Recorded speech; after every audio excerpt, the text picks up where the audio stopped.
Order of importance: caffeine, electrolytes. Beautiful people, welcome back to the YouTube channel on the journey to be the fittest dad on earth. And we have the most pivotal weekend possible for this marathon prep. We are checking off days, checking off runs, checking off training, and checking off the weeks to the Queen Bee Marathon. This weekend, today, we are going to show you all that goes into a 16 to 18 mile run. This is not something you can't plan for, at least I can't. This is something that really takes a lot of forward thinking and planning just to get it accomplished. This is going to be the second longest run that we do of this prep and the longest run that I've ever done. Also, it is now starting to get into the nicer months in North Dakota, Diet Canada. This is going to be our first run outside of this prep. I've done every single mile on a treadmill. It's going to be beautiful. We got 78 degrees out, and so we are going to show you everything that goes into it. Our nutrition, our pre-run nutrition, our supplementation, our stretching, our warm-up, our prep work, our cool down, everything that goes into this so that you guys can see behind the scenes. This is not just going out for a run. We have many different factors and modalities that we have to do before we can find success in this world. The fittest dad on earth is very serious. I am willing to burn the ships, and we are going to do that today. You're coming along with us for all the ins and outs of a 16 to 18 mile run outside in beautiful North Dakota with Fittest Dad on Earth. Let's go. So as far as pre-run nutrition goes, this is something very new to me, something that I've had to work on and I'm still working on and perfecting that system, because as a meathead or a strength athlete or a college football player, I didn't worry about pre-training nutrition. I actually liked training fasted. It made me feel better, made me feel leaner, and then we can really feast afterwards. So we keep it super simple. We have very minimal amounts of protein with large amounts of carbohydrates so that we can get pushed through, and then we will have intra-run, usually a banana, a bar, while we're out on the road. So this is what we're gonna do for our pre-run nutrition. So first things first, we're gonna have our sourdough. This is my wife's homemade sourdough. Absolutely beautiful. We're just gonna have a couple slices of this, making sure we're getting the carbohydrates needed. Plus, we end up putting honey on this, giving us that quick little burst.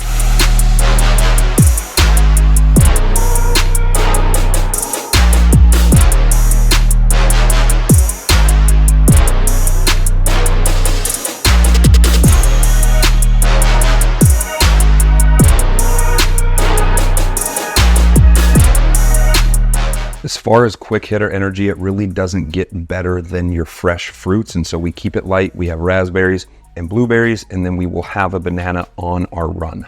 This is going to let you get the energy you need now.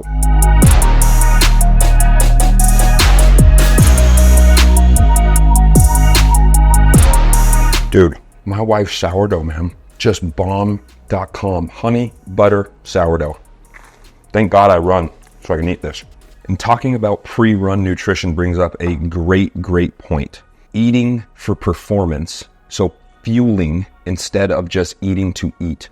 We need to think about using this as a tool. Instead of just, I'm going to eat X because of Z, I need to eat very specifically to the stimulus that I'm going to overcome. For me, it's 16 to 18 miles. I need carbohydrates. So eating for performance and eating for fueling rather than just going willy-nilly. This is science, guys. This is something that you guys have to really dial in if you want to be a better version of yourself. If you don't, McDonald's is down the road. Supplements, quick and easy. Liver protocol. Getting my AST back in normal ranges due to a lot of different factors. This is our joint supplement, giving the 3 best and most researched joint supplements all in one. Thorn is an amazing option. High potency fish oil. This is 860 and 580 of EPA and DHA respectively. Vitamin D with K2. You need the K2 to help transport and absorb. And then we have our vitamin C and our chondro relief. And then we will get the goods, the element, the grapefruit.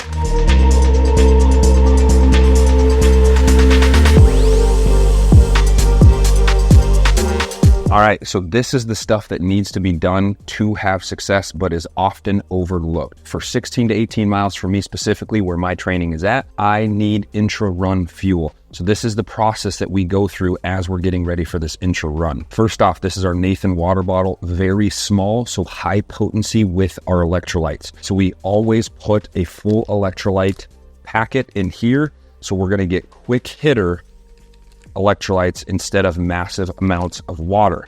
So that's gonna be the first step that we're gonna carry this with us. This is where we carry our phone so we can listen to an audiobook or a podcast.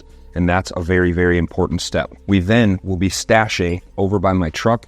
This is just full of water, regular water, making sure it's cold, making sure it can help regulate my body temperature and bring us down. So we will have that. And then we will have a much larger water bottle full of another set of electrolytes so that we can get water and electrolytes rather than just hammering the electrolytes.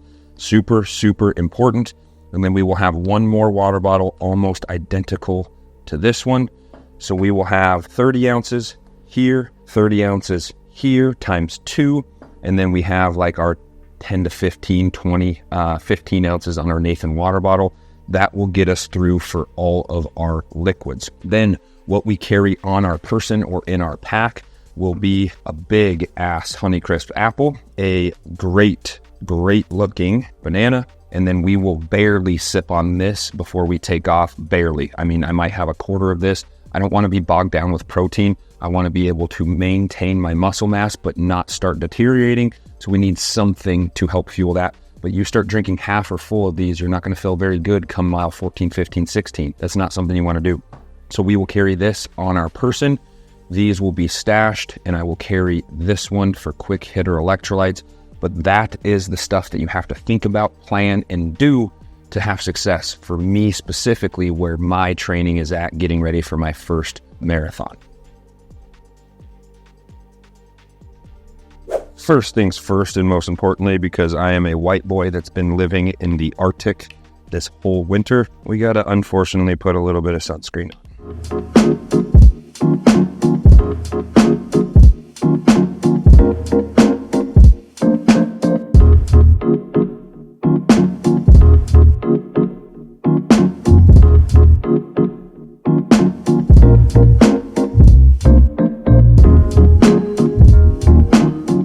All right, time to get dressed so I don't have to be in spandex for the rest of this YouTube video. We have our Swift Wick USA socks. These are my favorite race socks. So when we do big efforts, big marathon distance runs, these are my go-to. Super, super tight, allows my foot to stay nice and cool as that technology literally feels like there's a fan on your feet. That's number one.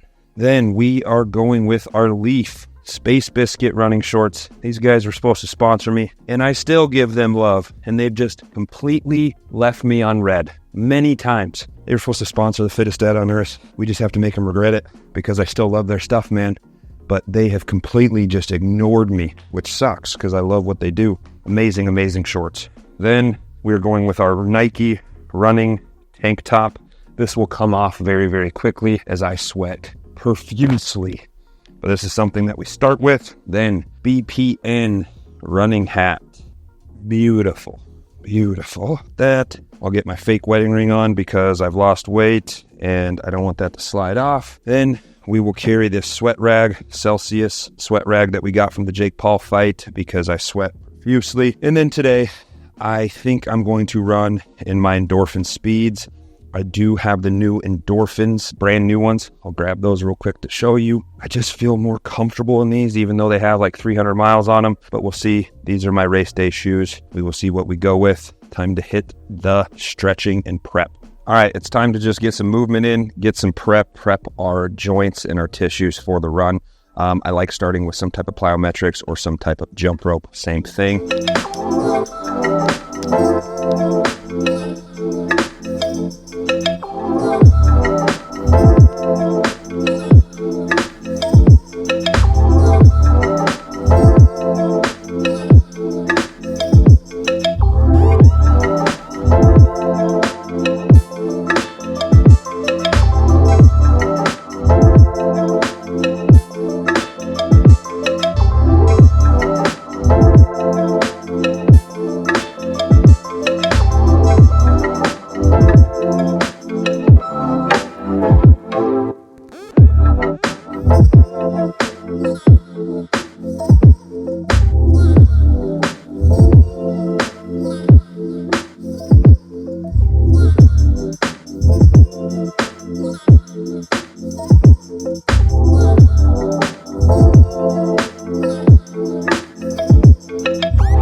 All right, we are at Rocky Butte. This is where I like to do some of my runs when it's hot because it's like the only place in North Dakota that has shade. So we're gonna try to do anywhere from 10 to 12 miles here at least. So we're gonna go out, get 3 to 5 miles. Once we start getting hot, we'll come back here and just pace it out. This allows me to have a place where after about 2 to 3 miles, I can get water, I can get a drink and keep on going. It's just a big loop. So we're gonna start it. We're gonna see how we feel. Go outside of the Rocky Butte, come back, and you'll be along with us the whole time. Peace. Terrible habit alert. I had to run to the gas station because I didn't have any more Zing. Now we're out. All right, we are back from our 16-mile run. We averaged about 950, 955 pace, which is not where I wanted to be.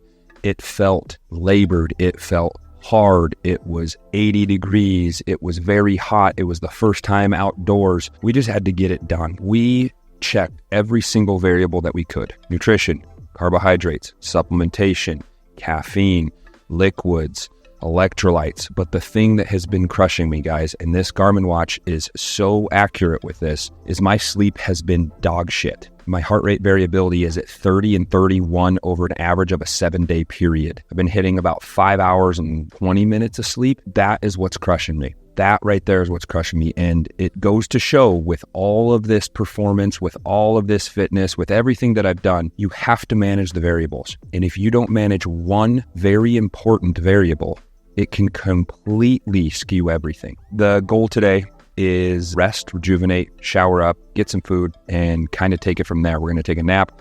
We're going to work on finishing our basement, our home gym, and we will go from there. But I cannot stress enough, guys, all about the variables at play.